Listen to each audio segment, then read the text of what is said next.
Sous son impulsion, le Burkina Faso est en train de changer de visage. Nationalisation de mines d'or, interdiction d'exportation d'or brut, création d'une raffinerie nationale, annulation des accords d'exonération fiscale pour la France, création d'une société nationale pour la distribution d'engrais, formation avec le Mali et le Niger d'une alliance des États du Sahel. Et ce n'est pas tout. On peut donc le dire sans peur de se tromper.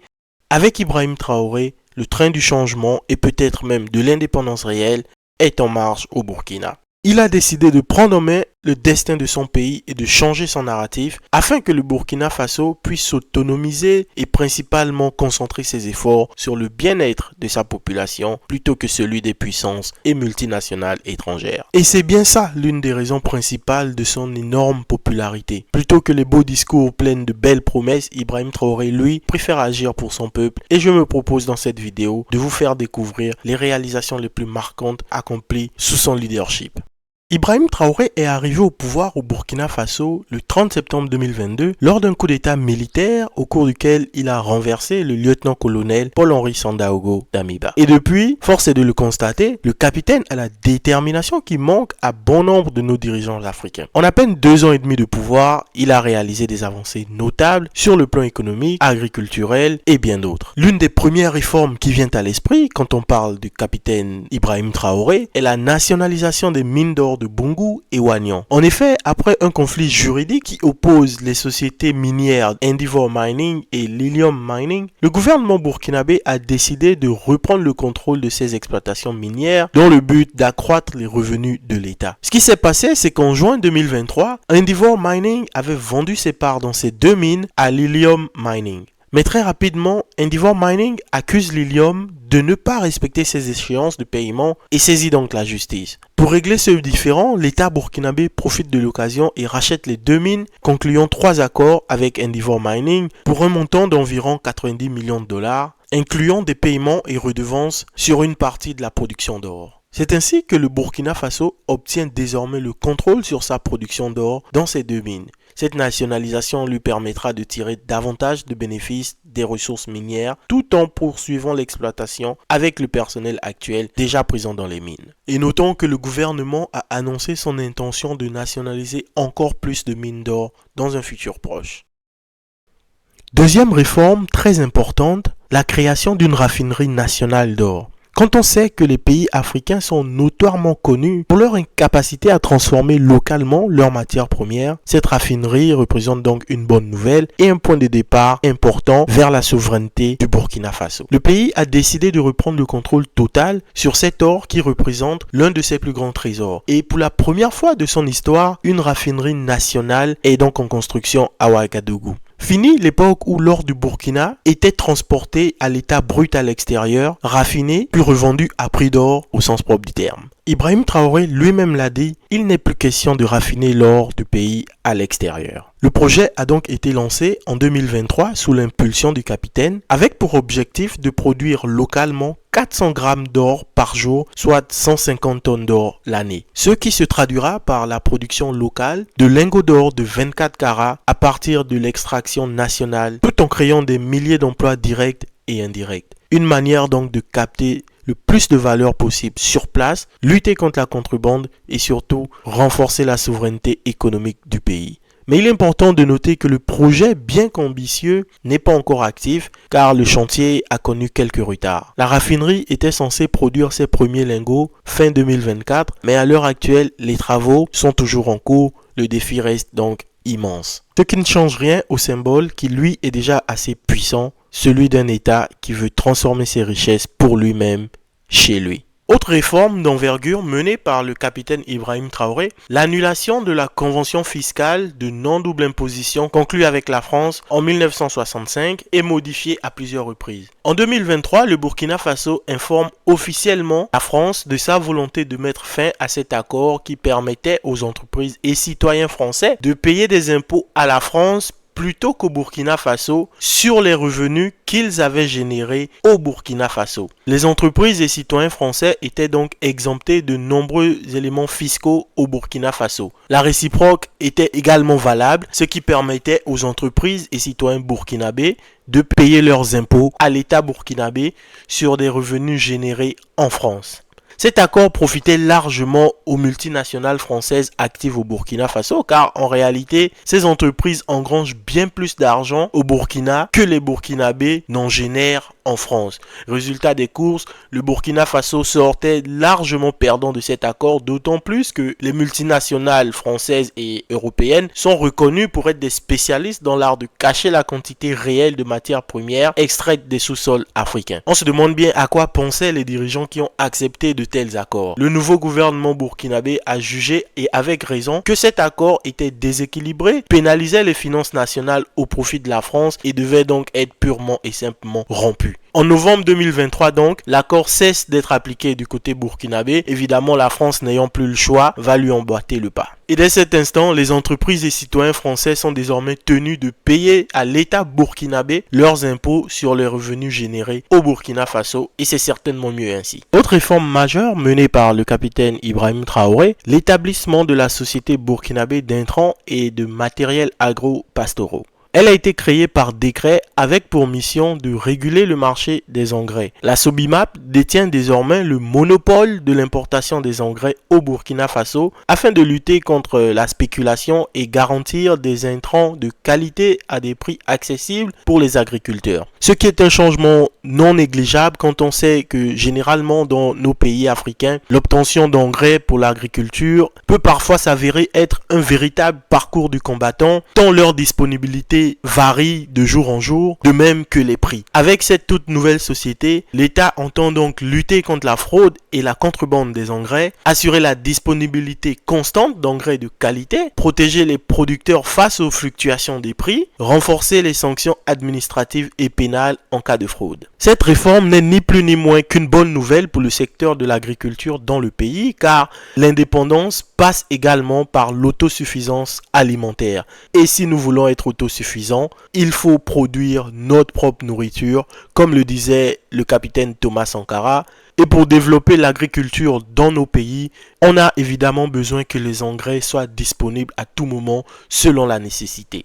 Autre réforme qui, je pense, est d'envergure, c'est l'adoption du décret sur le salaire minimum interprofessionnel garanti, le SMIC, qui passe de 30 684 francs CFA à 45 000 francs CFA, soit une hausse, il faut le dire, de 46,65%, ce qui représente presque la moitié de ce qu'il était précédemment. Ce ne sont certes pas des montants exorbitants, mais nul doute que certaines familles burkinabées apprécieront, car cette augmentation représente presque 15 000 francs de plus à la fin du mois dans un pays où le taux de pauvreté est encore assez élevé. Quand on bascule sur le plan sécuritaire, il faut bien le dire, c'est un domaine qui nécessite encore beaucoup d'efforts car la sécurité au Burkina Faso est en danger du fait d'un terrorisme rampant. C'est dans ce contexte que le capitaine Ibrahim Traoré a mis en place les bataillons d'intervention rapide, le BIR, qui est constitué de 25 unités mobiles pour renforcer la lutte contre les groupes armés. Il faut le dire, cela ne sera pas suffisant, mais c'est déjà un pas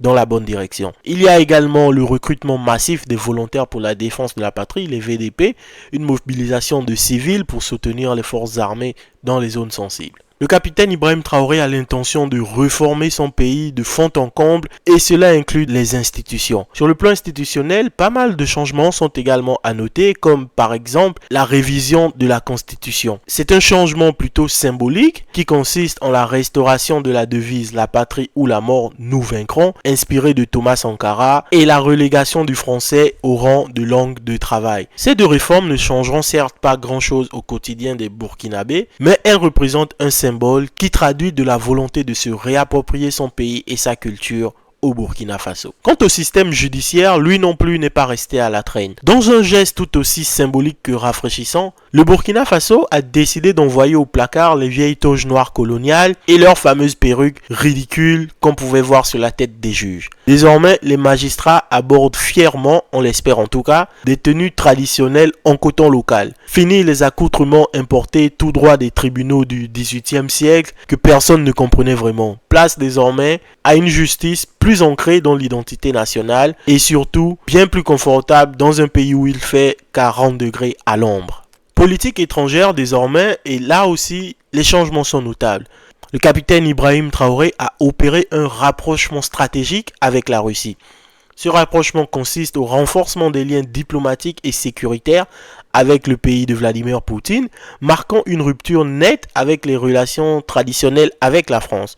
Alors qu'avant, c'était surtout avec la France que le Burkina entretenait ses relations diplomatiques et militaires, le pays a clairement changé de cap. Aujourd'hui, c'est vers la Russie qu'il se tourne. On parle de coopération sécuritaire, de livraison de matériel militaire et même de conseillers russes sur les terrains. Selon les autorités du pays, c'est un partenariat plus équilibré et plus respectueux, bien que beaucoup de voix s'élèvent pour accuser le Burkina et Ibrahim Traoré de passer d'un maître à un autre. On peut également noter la création de l'Alliance des États du Sahel, l'AES, formée avec le Mali et le Niger, pour se départir de la CEDEAO qui paraissait aux yeux de ces trois pays comme un instrument dirigé par la France. La formation de cette toute nouvelle confédération avec le Mali et le Niger servira donc à coordonner les efforts en matière de sécurité et de développement. Un autre changement en termes de politique étrangère qui n'est pas vraiment une réforme mais qui est tout aussi important à souligner, c'est le changement d'attitude à l'égard de la France. En effet, le capitaine Ibrahim Traoré ne veut pas que son pays se fasse dicter la leçon par la France et ses différents présidents qui se croient toujours supérieurs aux Africains. Donc, quand Macron ose lui faire la morale,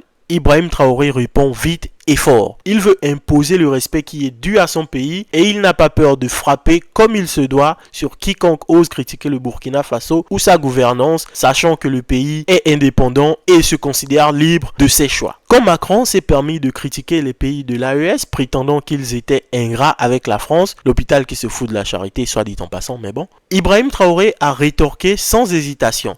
Nous avions une relation sécuritaire. Elle était de deux natures, en vérité. Il y a une partie, c'était notre engagement contre le terrorisme, depuis 2013. On avait raison. Je crois qu'on a oublié de nous dire merci. C'est pas grave, ça viendra avec le temps. L'ingratitude, je suis bien placé pour le savoir, c'est une maladie non transmissible à l'homme. Il a aussi insulté tous les Africains dans ses propos. Il y a une partie qui a retenu mon attention, là où il parlait d'ingratitude. Et que l'ingratitude est une maladie non transmissible aux humains. Lui, il est humain. Notre ingratitude n'est pas transmissible à lui. Voilà comment ce monsieur voit l'Afrique, voit les Africains. Nous ne sommes pas des humains à ses yeux. Peut-être que c'est lui qui n'est pas humain. Il ne se met pas dans la classe des humains. Mais s'il y a bien un ingrat, c'est bien lui. Je pense que s'il n'est pas athée et qu'il prie, à chaque matin qu'il se réveille et qu'il prie, il devrait aussi prier les Africains.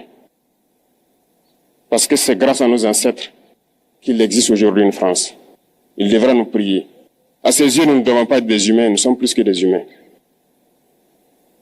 Ce sont des messages très forts qu'il passe. Moi, je pleure le peuple français. Mais quand même, il est bien pour l'Afrique. Il est un mal nécessaire pour nous. Ceux qui veulent se réveiller, se réveillent. Ceux qui ne veulent pas se réveiller, comme on le dit, on ne peut pas réveiller quelqu'un qui ne dort pas. Nous devons travailler à être indépendants, à faire au moins ce que nos peuples connaissent le bonheur. Et la lutte contre l'impérialisme, c'est ça. Macron doit comprendre que les temps ont changé. Autre réforme qui concerne directement la transition cette fois-ci, c'est l'extension justement de sa durée. Une extension qui, il faut le dire, est critiquée de part et d'autre. Au départ, la transition devait durer jusqu'en juillet 2024 avec pour objectif un retour à un gouvernement civil et des élections démocratiques. Mais finalement, elle s'est prolongée de 5 années supplémentaires. Pourquoi ? Parce que le pays fait toujours face, selon les autorités, à une situation sécuritaire très compliquée avec la menace terroriste qui reste bien réelle et des difficultés économiques qui pèsent lourd. Il faut dire que le pays reste l'un des plus touchés par le terrorisme au monde. Selon les données de 2024 de l'indice mondial du terrorisme, le Burkina Faso figure parmi les 10 pays les plus affectés par le terrorisme, aux côtés évidemment du Mali et du Niger. Entre janvier et août 2024, les groupes armés islamistes ont tué 1004 civils lors de 259 attaques contre 1185 civils tués, dont 413 attaques sur la même période en 2023. Bien que les chiffres indiquent une légère diminution, on est tous d'accord que la menace reste très élevée et persistante et qu'elle doit être éradiqués. Du coup, les autorités estiment qu'il n'est pas encore temps de revenir à une vie politique normale, chose que l'on peut comprendre. Ibrahim Traoré, qui au départ affirmait qu'il ne serait pas candidat, a déclaré désormais que ça sera au peuple de décider. En gros, la porte reste ouverte à l'idée de rester plus longtemps au pouvoir, ce qui évidemment fait débat, mais j'ai presque envie de dire, tant que le boulot est fait, pourquoi pas? Au vu de toutes ces réformes, on peut donc le dire, le capitaine Ibrahim Traoré a la volonté de repositionner le Burkina sur la scène régionale et internationale, tout en répondant aux aspirations internes de souveraineté et développement de son pays. Toutes ces réformes ont contribué à le rendre très populaire, non seulement auprès des Burkinabés, mais auprès de toute la jeunesse africaine et mondiale. On peut voir de nombreuses vidéos sur les réseaux sociaux faire son éloge partout dans le monde, même jusqu'aux États-Unis. La jeunesse est convaincue qu'Ibrahim Traoré est arrivé au pouvoir pour accomplir la volonté de Thomas Sankara. Malgré ces éloges et ces nombreuses réformes, il faut cependant garder sa conscience critique car les défis subsistent et sont immenses au Burkina Faso. Le plus important de tous, évidemment, est le contrôle territorial. Selon les chiffres actuels, plus de 60% du territoire échappe au contrôle de l'État, ce qui complique évidemment les opérations de sécurité et cause des déplacements massifs de population. On estime à plus de 2 millions le nombre de personnes déplacées à l'intérieur du pays en raison des violences terroristes. Pour résumer, on peut dire que bien que le Burkina Faso ait intensifié ses efforts de lutte contre le terrorisme, la situation reste assez fragile. Les réformes entreprises montrent la volonté de changement imprimée par le président Ibrahim Traoré, mais les défis restent majeurs. Il est donc nécessaire d'avoir une approche holistique, incluant la sécurité, le développement et le respect des droits humains. Chose que beaucoup considèrent qu'Ibrahim Traoré met en œuvre. Ce qui contribue une fois de plus à son énorme popularité. Il faut le dire, Ibrahim Traoré jouit d'une cote de popularité incroyable à travers le monde. Des manifestations sont organisées pour le soutenir et s'il veut que cela continue, il faut qu'il continue son combat, qu'il ne baisse pas les bras et surtout qu'il garde toujours en priorité le bien-être de son peuple. Ceci étant dit, il faudrait également que sa sécurité soit très relevée car beaucoup de rumeurs font état de nombreuses tentatives de coup d'État à son encontre. On parle de plus d'une vingtaine de tentatives. Cependant, force est de constater que le capitaine Ibrahim Traoré tient solidement son pays et est déterminé à changer la donne pour le Burkina Faso. C'est ainsi donc que se termine cette vidéo sur les nombreuses réformes entreprises par le capitaine Ibrahim Traoré. Je tiens également à souligner que ce ne sont là que quelques-unes des réformes majeures opérées par le capitaine Ibrahim Traoré. Il y en a bien évidemment beaucoup plus. Et si le sujet vous intéresse, vous pourrez toujours aller sur le site de la présidence du Burkina Faso pour avoir une liste beaucoup plus extensive que celle-ci. Si vous avez aimé la vidéo, n'hésitez pas à vous abonner à la chaîne. Lâchez-nous un petit pouce bleu, lâchez-nous un commentaire, dites-nous laquelle de ces réformes est la plus impressionnante pour vous et quelle autre réforme auriez-vous à suggérer au capitaine Ibrahim Traoré. Sait-on jamais, peut-être qu'il regarde la chaîne et que vos suggestions seront prises en compte au prochain conseil des ministres au Burkina Faso.